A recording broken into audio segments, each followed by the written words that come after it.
Ke wato ma farin ciki kike akan abin da ya faru da ni kenan. Iliya, kai fa ka haƙuwa kanka jakar tsaba.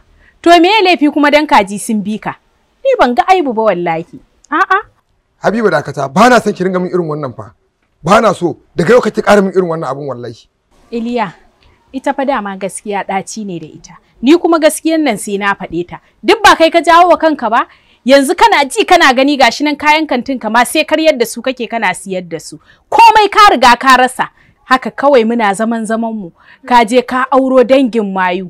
Kai kuma ka kasa fahimta ka kasa ganewa gashi nan kawai sai asara ake yi. Ni wallahi ina son ka kuma ina so na ringa maka kwalliya. Shi yasa nake so ka bani wasu kudaden sai kayan kwalliya ko duk da kawai da idonka daga kallon wasu mata. Kinga in dai magana ce ta kuɗi ba matsala bace a guna. Musamman kuma kuɗin ma da za a yi min kwalliya. Ai baki da wannan matsala. A'a, masha Allah. Haka nake son namiji mai ungo. Ba irin mazan nan masu hannu a dunkule sai ka ce a filin dambe.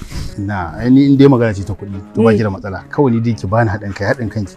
Wannan ɗinki. Laure? Na'am. Ce wata irin shashashen yarinya ce. Bintu? Maman kirishi zan aura ko kirishi? Ina ruwanki? Baka so ma kanka zaman lafiya ba gaskiya.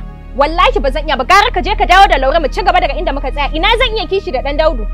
To da kike faɗa haka, kirishi zan aura ko uwarsa? Na ki magana ba ki kishi da shi ba.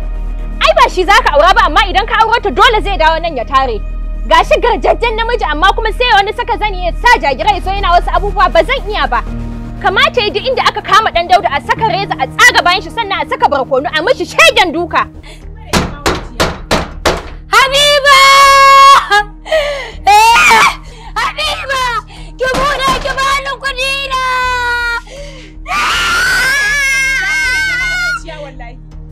Wallahi ki buga da ƙarfi ta bai da ke mahaukaciya ne.